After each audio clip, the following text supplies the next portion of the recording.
En 1944, mientras millones de soldados se preparaban para la mayor invasión militar de la historia, un hombre aparentemente insignificante logró algo que ningún ejército había conseguido: engañar sistemáticamente a la inteligencia nazi durante años. No era general. No era estratega profesional. No tenía experiencia militar ni formación en espionaje. Era un español llamado Juan Pujol García. Y Adolf Hitler creyó cada una de sus mentiras.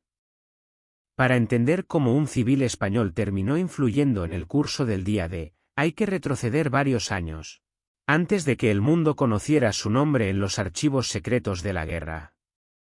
Juan Pujol nació en Barcelona en 1912. Durante la Guerra Civil Española intentó mantenerse al margen de los extremos ideológicos que dividían al país. Aquella experiencia marcó profundamente su visión del autoritarismo y la violencia política. Cuando comenzó la Segunda Guerra Mundial, Pujol ya había decidido algo: quería contribuir activamente a derrotar al régimen nazi. Sin contactos en inteligencia ni formación previa, tomó una decisión audaz. Se ofreció voluntariamente como espía, pero fue rechazado. En 1940 intentó acercarse a la embajada británica en Madrid para ofrecer sus servicios como agente contra Alemania. No fue tomado en serio. No tenía credenciales, ni experiencia, ni respaldo institucional. Era simplemente un ciudadano con determinación. Lejos de abandonar la idea, Pujol hizo algo inesperado. Decidió infiltrarse por su cuenta. Se presentó ante representantes alemanes en Madrid fingiendo simpatía por el régimen nazi. Convenció a la inteligencia alemana de que podía viajar a Gran Bretaña y establecer una red de informantes. Sin haber pisado nunca suelo británico, comenzó a enviar informes falsos desde Lisboa, utilizando guías turísticas, mapas y periódicos para construir una narrativa creíble sobre movimientos militares en el Reino Unido. Lo extraordinario no fue solo la audacia del plan, sino su meticulosidad. Pujol inventó una red completa de subagentes ficticios, empleados portuarios, funcionarios, militares descontentos. Creó identidades, biografías, horarios, rutinas. Cada personaje tenía personalidad y coherencia. Y la inteligencia alemana creyó que estaba pagando a una red real de espionaje en territorio británico. Durante meses, envió información cuidadosamente diseñada, datos reales mezclados con falsedades estratégicas. Nunca mentía de forma evidente. Siempre incluía detalles verificables, pero retrasaba información clave o alteraba puntos críticos. Construyó credibilidad antes de manipular decisiones. Finalmente, los británicos comenzaron a notar la existencia de un agente alemán extremadamente activo que en realidad estaba operando con información sorprendentemente inofensiva. Fue entonces cuando el MI5 decidió intervenir. En lugar de arrestarlo, comprendieron su potencial. Lo incorporaron oficialmente como agente doble bajo el nombre en clave Garbo, en referencia a la actriz Greta Garbo, famosa por su capacidad de interpretar múltiples papeles. A partir de ese momento, la operación adquirió una dimensión mucho mayor. Bajo supervisión británica, Pujol continuó alimentando a la inteligencia alemana con información controlada. Su red ficticia creció hasta incluir más de 20 subagentes imaginarios. Cada uno generaba reportes, gastos y explicaciones detalladas. Berlín no solo confiaba en él, lo consideraba uno de sus activos más valiosos en territorio británico. Mientras tanto, la guerra avanzaba hacia un punto decisivo. En 1943 y comienzos de 1944, los aliados preparaban una invasión masiva de Europa Occidental. El lugar y la fecha eran secretos estratégicos. Si Alemania anticipaba correctamente el desembarco, podría concentrar sus fuerzas y cambiar el equilibrio del conflicto. Aquí es donde la labor de Pujol se volvió crítica. Durante meses previos al día D, comenzó a enviar informes que reforzaban una idea específica, que el verdadero desembarco aliado ocurriría en el paso de Calais, no en Normandía. Esa narrativa formaba parte de la Operación Fortitude, un vasto plan de desinformación diseñado por los aliados para confundir al alto mando alemán. Garbo desempeñó un papel central en esa ilusión.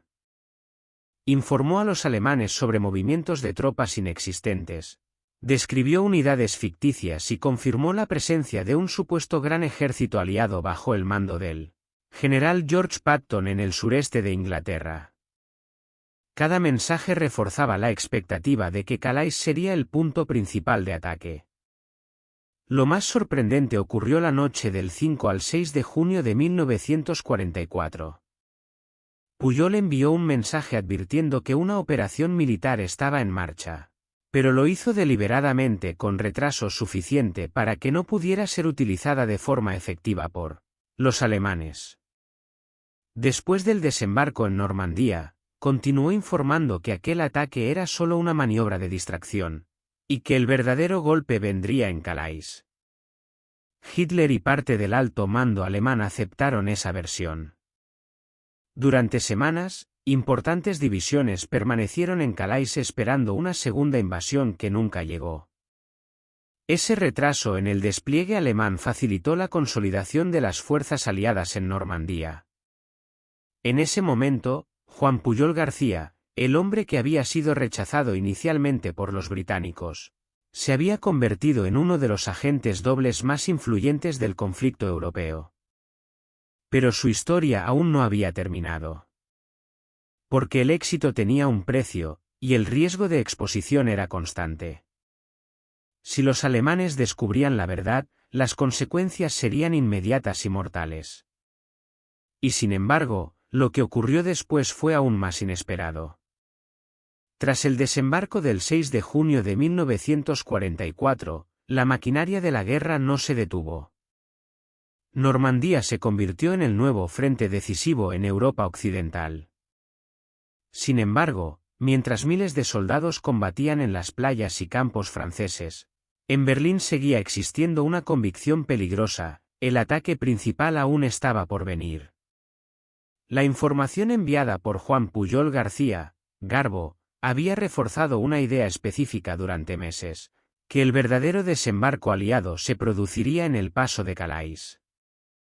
Incluso después del día D, Garbo continuó enviando informes cuidadosamente construidos para sostener esa narrativa. Informó que la operación en Normandía era una maniobra de distracción y que el grueso de las fuerzas aliadas, supuestamente bajo el mando del general George Patton, esperaba el momento adecuado para lanzar el golpe definitivo en Calais. El efecto fue tangible. Durante semanas, divisiones alemanas clave permanecieron estacionadas en esa región, retenidas ante la posibilidad de una segunda invasión. La demora en su desplazamiento hacia Normandía ofreció a los aliados un margen crucial para consolidar sus posiciones. No fue el único factor en la victoria aliada, pero sí uno de los elementos estratégicos que contribuyeron a inclinar la balanza. Mientras tanto, en el ámbito de la inteligencia alemana, Garbo seguía ganando prestigio. Sus reportes eran considerados detallados, coherentes y valiosos. Tan convincente fue su trabajo que, en julio de 1944, recibió la Cruz de Hierro de segunda clase por parte del régimen nazi, una condecoración militar que se otorgaba por méritos destacados al servicio del Reich. Lo extraordinario es que Hitler autorizó personalmente la concesión de esa medalla. Así, Juan Pujol García se convirtió en uno de los pocos individuos en la historia que recibió simultáneamente reconocimientos oficiales de ambos bandos en guerra. Del lado británico, el Mi-5 lo consideraba uno de sus activos más eficaces dentro del sistema de doble agente conocido como Double Cross System. Del lado alemán, era un colaborador fiable que había demostrado lealtad constante. Sin embargo, cada éxito aumentaba el riesgo. La guerra avanzaba hacia su desenlace, y el colapso alemán hacía impredecibles muchas reacciones. Si en algún momento surgía la sospecha de que Garbo había sido un agente doble, las consecuencias habrían sido inmediatas. La red ficticia que había construido, más de 20 subagentes inventados, debía mantenerse coherente hasta el final. Cada gasto simulado, cada retraso justificado, cada explicación logística tenía que sostenerse ante posibles verificaciones. Cuando la guerra en Europa terminó en mayo de 1945, la misión de Garbo concluyó oficialmente. Pero su historia no se volvió pública. Al contrario, fue clasificada. En un mundo que entraba en la Guerra Fría, muchas operaciones de inteligencia permanecieron en secreto durante décadas. Después del conflicto, Juan Pujol tomó una decisión radical: desaparecer. Con ayuda de los servicios británicos, fingió su muerte en Angola en 1949, supuestamente víctima de una enfermedad. El objetivo era claro: evitar represalias de simpatizantes nazis que pudieran buscar venganza. Tras esa muerte ficticia, Pujol se trasladó discretamente a Venezuela, donde vivió bajo una identidad discreta durante años. Durante décadas, su papel en la guerra fue desconocido para el gran público. No aparecía en manuales escolares. No era mencionado en grandes documentales. La magnitud de su contribución permaneció archivada en documentos clasificados. No fue hasta la década de 1980 cuando su historia comenzó a emerger con mayor claridad. Investigaciones históricas y la desclasificación de archivos permitieron reconstruir su papel en la operación Fortitude y en la estrategia previa al día de en 1984, casi 40 años después del final de la guerra. Juan Pujol regresó brevemente al Reino Unido y fue recibido con reconocimiento oficial por su labor. Lo que hace que su historia sea particularmente notable no es solo el engaño exitoso, sino el origen de todo.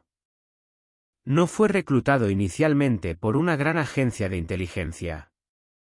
No provenía de una élite militar. Fue un civil que, movido por convicción personal, decidió actuar. Su determinación lo llevó primero al rechazo, luego a la improvisación audaz y finalmente a convertirse en pieza clave de una de las operaciones de desinformación más importantes del conflicto. La Segunda Guerra Mundial estuvo marcada por grandes batallas, avances tecnológicos y decisiones políticas trascendentales. Sin embargo, también estuvo moldeada por acciones individuales que operaban en la sombra. La historia de Garbo demuestra que la guerra no se libró únicamente en los frentes visibles, sino también en el terreno invisible de la información y la percepción. En última instancia, Juan Pujol García encarnó una paradoja histórica. Fue un espía que nunca necesitó infiltrarse físicamente en el territorio enemigo para influir en decisiones estratégicas. Construyó una red inexistente. Creó agentes que nunca existieron y logró que el alto mando nazi actuara en función de esa ficción. Cuando se analiza el desembarco de Normandía, la atención suele centrarse en las divisiones que llegaron a las playas, en los generales que coordinaron la operación y en los sacrificios humanos del combate directo. Pero detrás de ese momento decisivo hubo una arquitectura de engaño cuidadosamente diseñada. Y en el centro de esa arquitectura estuvo un hombre que, años antes, había sido considerado irrelevante por quienes más tarde dependerían de él. Hoy, el nombre de Juan Pujol García ocupa un lugar en la historia de la inteligencia militar. No como figura mitológica, sino como ejemplo documentado de cómo la estrategia y la manipulación de información pueden alterar el curso de acontecimientos globales. En 1944, Hitler creyó en sus informes. En 1945, el Reich colapsó. Y durante décadas, el hombre que ayudó a sostener aquella ilusión vivió en silencio, lejos del foco público, llevando consigo uno de los secretos mejor guardados de la guerra. Así concluye la historia de un español que, sin disparar un arma en el frente, Participó en uno de los momentos más decisivos del siglo XX. Una historia que demuestra que, en tiempos de guerra, la información puede ser tan poderosa como cualquier ejército.